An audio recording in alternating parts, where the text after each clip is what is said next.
We'll give you a hug because we love ya. This is Gilbert coming to you live from CHCDTV.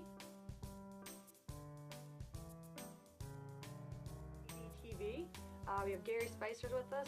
Gary, you got a lot going on. You're a prominent business owner. What is exactly you do? Okay, so I'm the CEO of the Spicer Group, and I have Spicer Jewellery, Ritz Pub and Eatery, Next Gen Technologies, Rockwood Park Golf Course, and Diamond Real Car.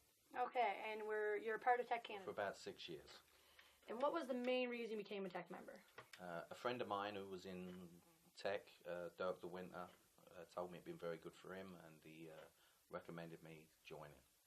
All right, and so far so good. You're glad you become a member? Yeah, it's been very, very positive for me.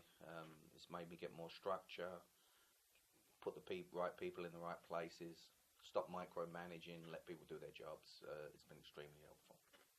During Tech Canada, have you felt that you've had growth in your business and it's helped you out along the way? And if so, how? My businesses in the last 6 years have grown threefold, way more organised, better structure. Has been very, very beneficial for me. Has your leadership style changed in the last 6 years, do you feel? Definitely. for the better. For the better? Yeah, way more collaborative. Took me a long time to understand the value of having managers and letting the right people do the right job and letting them make mistakes sometimes rather than trying to micromanage everybody. You know, in our tech, we have lots of speakers come in and out. Would most of the learning be from the tech speakers, your one-on-ones, or from the sessions after where the group gets together and helps everyone out? For me personally, the speakers are very, very important, but just seeing the other members, what they go through, the different trials and tribulations in their businesses, the challenges, the things that work for them, that's equally as important. One-to-ones are okay. One-to-ones, I'm not the most organised guy in the world, so one-to-ones seem to work better if you put the time and you prepare for it. Tech has 21,000 business leaders. Like our group contains 12. Do you use tech? Do you use that to your advantage? Ever reach out to anyone outside of our group, in the other group, or any other members throughout the?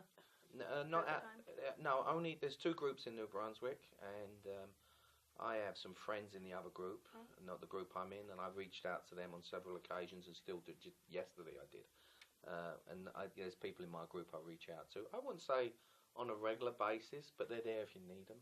And I think, you may bump into them and you just may be talking to them about things outside of the room that you wouldn't even realise you're reaching out where really you are, because it just becomes a natural thing to do.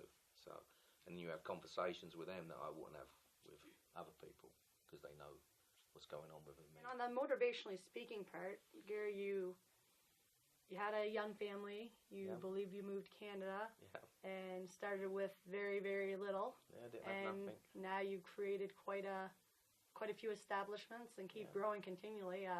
What was your goals, or how did you get to where you are, and how do you keep on going with your goals in the future? Well, what happened with me is I grew up in a very rough part of London in a poor environment, and my parents were divorced.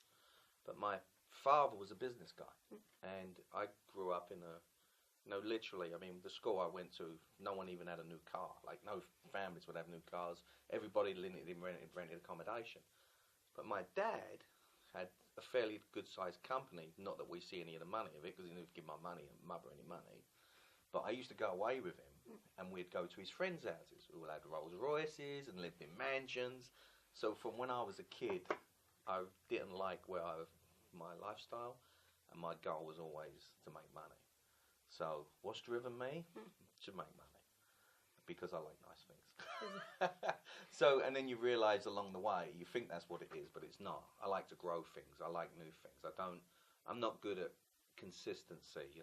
I've been in the jewelry business. I'm 51 years old now, and I've been in the jewelry business since I'm 15, and it's my passion. I love it, and I've got more business outside of jewelry than I have in. So I do have a passion for it, but I have a passion for growth, and I have a passion for trying new things. I don't want to do the same stuff all the time. And you think, what's your future hold? You're 51, and I've known you long enough to know there's slowing down doesn't exist. No. So where's your next future growth? I'm going through a challenge right now. One of my oldest son, who's been away for 5 years training, he was a diamond dealer, and he's got a lot of fairly high level experience. He's coming into the jury business, and having someone at the same level as me has been a challenge.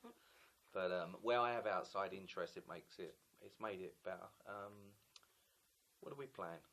I would like to say I would like to double the company's size within the next 6 years. And we have plans for that. We're looking at acquisitions for jewellery. We opened a second restaurant location about 18 months ago. We're just tweaking that model, and we're probably expanding to some other cities in New Brunswick.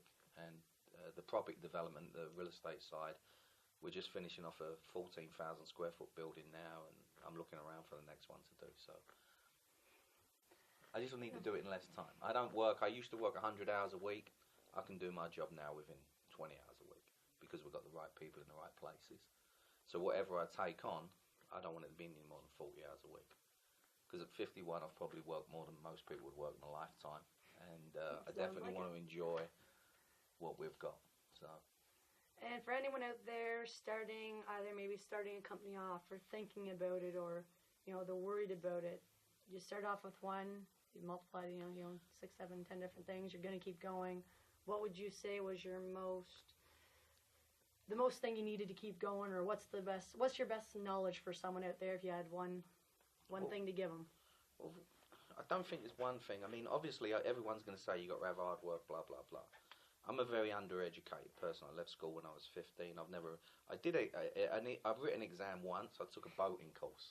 And the guy come up and he says, "Are you nervous about this?" I said, "Considering it's the first exam I've ever done, I'm a little bit nervous."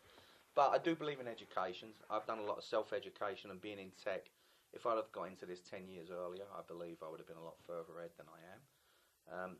The key to me is, as I said earlier, my father had some fairly big businesses. You'd never know it because personally, he didn't never have anything other than fancy cars. He never had a big house. He never put money away.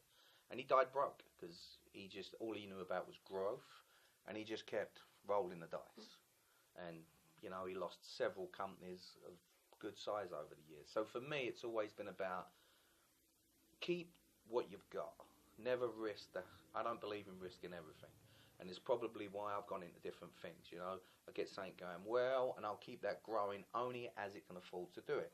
So I'll fund something else and get that going, and something else. To me, when my father died, he lived next to a bombed out place. He was back where he started when he was a kid working on the markets, and he was destitute. I mean, I paid for the funeral. So for me, what do I think? I believe you got a good thing, build on it, but I don't believe in risking everything you have. That's my advice. All right. Because you know what? It all looks glamorous, but when you're sitting back and you don't have anything anymore, it doesn't seem like such a good idea. So I believe in protecting what you have. Motivationally speaking, seeing you've been telling us about your dad's legacy, what is a legacy you want to leave? I've never thought about it. I had a business partner who wanted to buy a park and put his name on it because when he's died, people remember him. You know what? I don't really care if people remember me or not. I want to make sure that my kids remember me in a good way. I help them with their future, and people who have worked for me have come across my path. I always try and do the right thing. I want to believe that I'll do. Gary's firm, but he's fair. That's what I want to be remembered for. And honestly, when I'm dead, it ain't gonna matter. There won't be any parks named after me.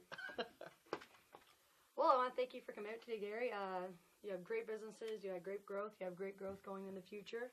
You're an asset to New Brunswick, and I think any businesses going forward and any people that come in contact with you, they can learn a lot. And I want to thank you for having you on Motivationally Speaking. Lovely. Thank you very much.